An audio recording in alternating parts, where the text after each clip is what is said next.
ये घटना लगभग 2016 की है। उस समय मैं और मेरे 3 दोस्त दिल्ली के पास एक छोटे से कस्बे में किराए के कमरे में रहते थे। हम सब नौकरी की तलाश में शहर आए थे और शाम को अक्सर छत पर बैठकर बातें किया करते थे। हमारे साथ रहने वाला एक लड़का था, रोहित। रोहित थोड़ा अलग स्वभाव का था। उसे भूत प्रेत, तंत्र मंत्र और आत्माओं से जुड़ी चीज़ों में बहुत दिलचस्पी थी। वो अक्सर इंटरनेट पर ऐसी अजीब अजीब बातें पढ़ता रहता था। एक रात करीब 11 बजे हम सब कमरे में बैठे थे। बिजली भी चली गई थी और कमरे में सिर्फ एक मोमबत्ती जल रही थी। तभी रोहित ने अचानक कहा, तुम लोगों ने कभी आत्मा बुलाने के बारे में सुना है? हम हंस पड़े। मैंने कहा, ये सब फिल्मों में होता है, असल में कुछ नहीं होता। रोहित ने मुस्कुराते हुए कहा, अगर हिम्मत है तो आज करके देखते हैं। पहले तो हमने मना किया, लेकिन उस रात का सन्नाटा, मोमबत्ती की हल्की रोशनी और रोहित की जिद, धीरे धीरे हमें भी अजीब सा रोमांच महसूस होने लगा। रोहित ने फर्श पर एक कागज रखा। उस पर उसने गोल घेरा बनाकर ए से जेड तक अक्षर और यस नो लिख दिया। फिर बीच में एक सिक्का रख दिया। उसने कहा, बस सब लोग अपनी उंगली हल्के से सिक्के पर रखो और जो भी होगा शांत रहना। हम चारों ने सिक्के पर उंगलियां रख दी। रोहित ने धीरे धीरे बोलना शुरू किया। उसने कहा, बस सब लोग अपनी उंगली हल्के से सिक्के पर रखो और जो भी होगा शांत रहना। हम चारों ने सिक्के पर उंगलियां रख दी।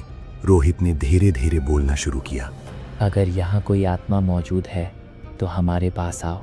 कमरे में अचानक अजीब सा सन्नाटा छा गया। बाहर से कुत्तों के भौंकने की आवाज आ रही थी। करीब 1 मिनट तक कुछ नहीं हुआ। मैंने हंसते हुए कहा, देखा, कुछ नहीं। इतने में सिक्का धीरे धीरे हिलने लगा।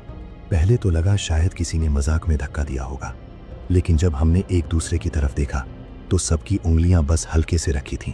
सिक्का धीरे धीरे यस की तरफ चला गया। मेरे शरीर में जैसे सिहरन दौड़ गई। रोहित ने कांपती आवाज में पूछा, क्या यहाँ कोई आत्मा है? सिक्का फिर यस पर गया। अब कमरे का माहौल पूरी तरह बदल चुका था। मोमबत्ती की लौ भी अजीब तरह से कांप रही थी। रोहित ने अगला सवाल पूछा, तुम कौन हो? सिक्का धीरे धीरे अक्षरों की तरफ जाने लगा। R A J E S, Rajesh. हम सब एक दूसरे का चेहरा देखने लगे। हमें उस नाम का कोई इंसान नहीं पता था। तभी अचानक कमरे के बाहर से जोर से किसी के दौड़ने की आवाज़ आई, जैसे कोई गलियारे में भाग रहा हो। हम सब चौंक कर दरवाजे की तरफ देखने लगे।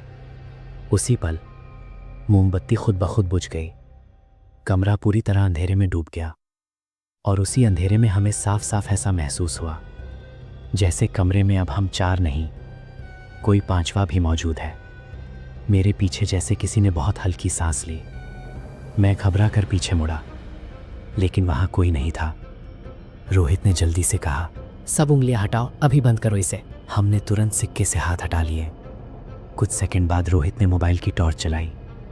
कमरा बिल्कुल खाली था, लेकिन असली डर तो तब लगा जब अगले दिन मकान मालिक से बात हुई। उन्होंने बताया कि इस कमरे में कई साल पहले एक लड़के ने आत्महत्या की थी। उसका नाम था राजेश। उस दिन के बाद हमने कभी ऐसी चीजों के साथ खेलने की गलती नहीं की, और आज भी जब मैं उस रात को याद करता हूं तो सबसे ज्यादा डरावनी बात यह नहीं थी कि सिक्का हिला था।